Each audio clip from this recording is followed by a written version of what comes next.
Nessa visão, o qual o Senhor, o Altíssimo, me concedeu através do dom de línguas e do dom de visão, ele me mostrou como é que Satanás influencia as pessoas através da música e num ambiente onde tem muito som, muitas pessoas bebendo, fazendo coisas erradas. Como Satanás vai influenciando a pessoa para arruinar a vida dela. E mesmo na desgraça, é como a palavra diz, que o Pai transforma maldição em bênção. Bom, eu comecei a ver de novo aqueles mesmos demônios. Eles parecem um pouco aquele demônio que tem naquele filme lá. Como é que é o nome? Que vem os demônios pegar o cara que tá quase morrendo lá. Inferno em Chama? É, Inferno em Chama. Aquele que tem uma orelhona lá. Ele parece um pouco esse demônio, também misturado com aquele bicho do Harry Potter lá, que é um duendezinho. Aí eles tipo, tava lá daquela mesma forma lá, com os braços, sabe, um no outro assim, circulando em volta de uma fogueira. Aí eu não sei se eles estavam orando, o que eles estavam falando, alguma coisa, eu não sei. Só sei que depois projetou do fogo um homem e uma mulher, tipo, dançando assim. Aí depois eles se soltaram e começou a fazer uns movimentos lá que eu não consegui distinguir o que era. E aí o fogo subia e alcançava essa projeção aí. Aí depois eu vi eles apagando fogo, jogando areia em cima. Ou terra, não sei. O negócio tava no chão lá onde eles estavam andando, né? Aí eu comecei a ver que depois aquele fogo lá, ele meio que virava vou dizer um pó assim, né? Aí ele subia, se espalhava e vinha aqui pra terra. Aí eu via as ondas saindo do rádio assim, da televisão, das coisas. E aí, tipo, a pessoa ouvia, e não é só na festa, né? Se, por exemplo, tá assistindo um programa e começou uma música ali, já é uma mensagem também. Aí entrava na cabeça da pessoa e tava o demônio lá ouvindo. Aí depois eu comecei a ver que tinha uma pessoa normal assim, né? Que tem um demônio nela. Aí começava a tocar uma música assim. Não sei se era algum programa, só sei que começou a sair do rádio. Eu nem vi qual música era. Só que aí depois, quando eu fui ver assim, aí eu já vi um demônio de gravata numa mesa assim, falando. Aí na hora o pai deu o entendimento de que era como se fosse o jornal deles. Essas músicas, novela, filme, sei lá o que tem aí no mundo. É como se fosse meio que eles se comunicam. Que nem quando você quer assistir aqui no mundo uma notícia do que está acontecendo em tal lugar, aí tá lá o cara com gravata, né, falando: ah, Estados Unidos aconteceu isso daqui, isso daqui. Aí era tipo um jornal deles, essas coisas aí, só que na parte espiritual, né. Aí eu comecei a ver que tava tendo um show, não sei na onde era e nem sei de que estilo de música que era. Só sei que tinha dois caras conversando, e aí eu via eles, só que aí em cima deles e um pouco atrás deles assim, eram os demônios conversando, um conversando com o outro. Aí depois eu comecei a ver essa mesma situação, só que agora na festa. Eu via tipo a pessoa encurvada, com cara de triste, e em cima dela um espírito lá, conversando com outra pessoa que também estava encurvada. E ali o pai deu a entender que quem estava encurvado ali era a alma, porque quem estava usando o corpo era um demônio. E os demônios ficavam conversando lá, ou ouvindo o show, e o cara que estava no show lá cantando era um demônio também. Tipo, eu via a pessoa, só que em cima dela tinha uma sombra, um demônio assim, que tava fazendo toda aquela ação de cantar música, ou os que tava lá ouvindo eram os demônios que estavam ouvindo. Aí depois eu comecei a ver um demônio dando soco um no outro, assim, na parte espiritual. Aí depois, quando eu olhava na parte carnal, já era duas pessoas brigando. Quando acontece uma briga no show, assim. Aí depois, quando eu voltava a olhar de novo na parte espiritual, o pai mostrava pra mim que era como se os demônios estivessem jogando videogame. Eles controlavam os corpos lá e, tipo, os demônios estavam lá em cima, né, da pessoa, controlando ela pra bater na outra pessoa, e o outro demônio que tava na outra pessoa lá em cima controlando, como se fosse um videogame, botando os dois pra brigar e ver quem controlava melhor o corpo pra fazer a outra pessoa ganhar. Aí eu já comecei a ver o demônio, ele fica lá dentro da cabeça da pessoa, e aí na visão o pai representou isso pra mim como uma forma de uma sala de controle. Tinha um demônio pequenininho lá e tinha um monte de botão.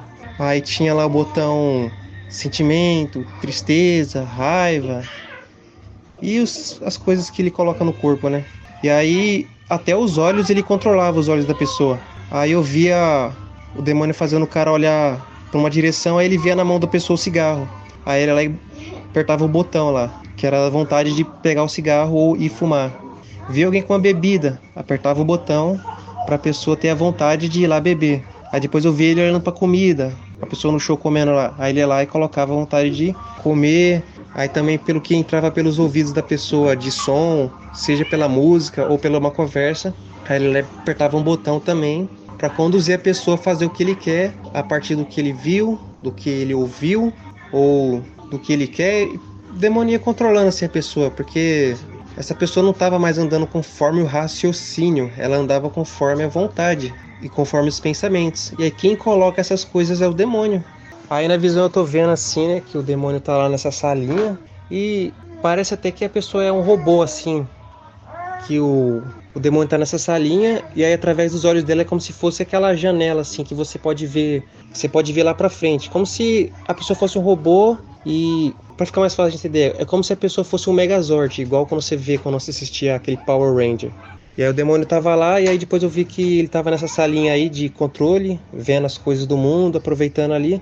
Aí começou a piscar uma luz vermelha, escrito algumas coisas lá que eu não consegui entender. Mas eu só sei que depois o demônio começou a controlar essa pessoa por uma direção assim.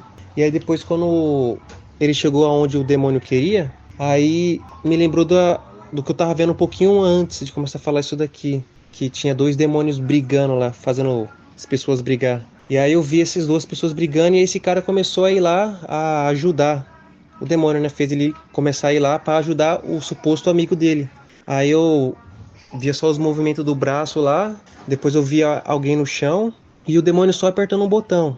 E aí depois eu via a tela ficando tudo preta, né, da onde o demônio via. Só que aí quando eu começava a ver pela carne, eu via esse rapaz começando a pisar numa pessoa. Ficou pisando, pisando, pisando, pisando. E na visão do demônio, que também era a visão da pessoa, tava tudo escuro. Ele não tava vendo o que ele tava fazendo. Ele só tava sendo guiado pelo ódio, pela raiva. Porque o demônio tava apertando esse botão aí. Porque assim o pai tava representando através da visão como é que o demônio faz em relação a de apertar um botão. Porque não é um botão que ele fica apertando, né? Ele fica colocando a raiva. Aí depois que ele terminou de apertar o botão lá, né? Aí a tela voltou a ficar normal, dava pra ver certinho as coisas. Só que aí quando via, o cara que ele tava pisando lá já tava morto. Aí depois eu só vi o demônio sentado, com as pernas em cima do painel lá, cruzado e bebendo um cafezinho. E aí ele já era a pessoa agora. É ela mesmo, sabe? E aí eu via ela com a mão na cabeça assim, porque eu fiz isso? Meu Deus, o que que eu fiz? Matei uma pessoa. E o demônio só lá assim, ó, curtindo aquele momento, apreciando. Então o demônio foi influenciando tudo. Fez ele fumar, fez ele beber, depois atraiu ele lá pra onde tava tendo aquela briga. Acabou que o demônio fez o cara ficar com muita raiva. Uma raiva tal que ele ficou até cego, que ficou pisando na outra pessoa até o ponto de matar e a pessoa nem percebeu. E só depois que matou, aí o demônio parou de influenciar ela e deixou ela agora lidar com o problema ali. De ter matado uma pessoa por uma coisa, vamos dizer, boba, né? Aí eu comecei a ver agora a parte espiritual do rapaz que morreu. O cara que matou tá lá com a mão na cabeça, não sabe o que que faz, porque não acredita que fez isso, né? Estava cego pela raiva, o demônio fez ele matar o cara. E aí eu comecei a ver a alma do rapaz que morreu nessa festa aí. Aí ele ficou espantado porque ele viu ele lá em pé e o corpo dele no chão, todo ensanguentado, com as marcas das porradas, né? E aí ele meio que ficou com a mão espantado, né, de ver assim. Só que aí ele tentou ainda descontar no rapaz lá. Ele foi tentar dar soco, falando, ele ficou tipo falando, você me matou. Só que quando ele ia tentar dar um soco no rapaz, ele atravessava.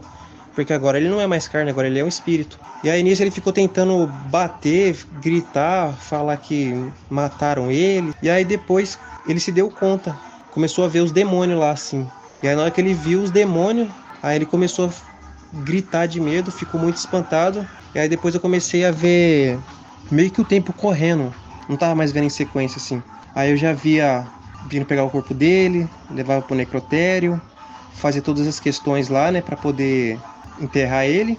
Depois que eu vi ele sendo enterrado, e nesse processo a alma estava sempre acompanhando o corpo. E aí nesse processo, quando enterrava o corpo físico dele no chão lá, né, no cemitério, aí eu via ele caindo, ele descendo pro lado de fogo. Então o rapaz foi condenado, né? E aí eu comecei a ver em relação à família daquele que morreu lá.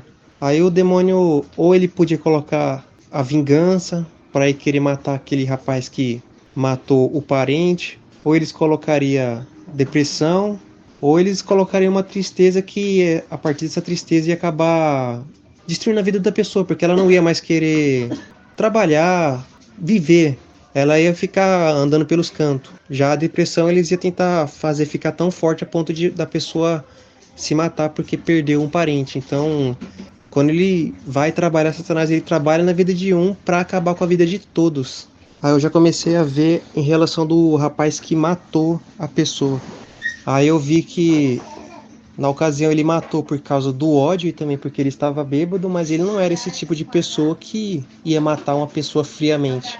E aí como ele acabou matando uma pessoa, aí a consciência dele agora pesou demais. E aí ele já não tem mais o demônio influenciando ele já é a consciência alertando ele, agora ele está ouvindo a consciência dele. E aí eu vi duas possibilidades que pode ocorrer na vida desse rapaz. A primeira é que se ele ouvir a consciência, ainda que ele vá preso lá na cadeia, ouvindo a consciência, ele pode encontrar o eterno e mesmo preso, ele ainda consegue se consertar com o Pai e poder ser salvo, se ele der ouvidos à consciência dele e não for para o caminho errado. Agora, se a consciência vem, ela está pesando e ele deixa para lá, aí ele vai ficar pior do que ele era, porque ele vai se envolver com os pessoal da cadeia lá, vai virar igual os caras de lá e vai sair de lá sendo realmente um assassino, uma pessoa horrível. Então, mesmo ele tendo feito essa atrocidade de matar uma pessoa, a consciência veio, pesou nele, e ali é um jeito que o pai está tentando trazer ele para a palavra, para poder resgatar essa alma de se perder. Então tudo depende da pessoa ouvir a consciência e buscar o eterno, senão não tem como. É perdição, porque perdida essa pessoa já está. O que tira essa pessoa da perdição eterna é encontrar a palavra do eterno. Se não encontrar, mesmo que ela seja uma pessoa boazinha nesse mundo aqui, mesmo que ela faça qualquer tudo bonzinho aqui nesse mundo, sem a palavra do eterno, todos serão lançados no lago de fogo. Ou vem para a palavra, ou é lago de fogo, não tem outro caminho. Aí eu vejo esse rapaz que ele... Eu vejo duas vidas ao mesmo tempo acontecendo. Que é, ele foi pra prisão, né, obviamente, como já foi dito. E aí eu tô vendo duas vidas ali acontecendo. Uma ele não aceitando a palavra e a outra ele aceitando. Aí naquele não aceita a palavra, eu vejo ele preso lá, se envolvendo com as pessoas da cadeia lá. E aí ele tem que aceitar os grupinhos lá, né? Ele não pode mais ficar só no canto dele e esperar o tempo de prisão dele. Não, ele tem que fazer parte das gangues lá, tem que fazer as tatuagens, os rituais dele lá pra ele não ser incomodado por ninguém, porque agora quem protege ele ali é a gangue dele. E aí ele fica... Ele não quer fazer essas coisas, mas ele não tem escolha. Ou entra pra alguma gangue ou é presa de todas. E aí depois na outra visão que eu vejo, que é ele aceitando a palavra, eu só vejo ele lendo... Ele na cela dele lá, ele nem sai na hora do... que os guarda deixa sair, né, pra tomar um sol. Ele nem sai, ele fica lá na cela dele, só que ele fica lendo a palavra. Aí ele fica com uma biblinha pequenininha. Se ele não tá lá na cela, ele tá em algum local isolado lendo. E aí como ele aceitou a palavra, eu via que o pai ficava protegendo ele, não fazia com que os presos viessem ficar mexendo com ele. Aí ele tinha a paz dele lá, que no caso é de ninguém vir mexer com ele. E aí nesse tempo ele ficava lendo a palavra, e aí tinha hora que ele chorava lendo, porque ele não encontrou o eterno antes, e alguém teve que morrer para ele encontrar o eterno, mas pelo menos ele encontrou, então ele tem a chance de ser salvo.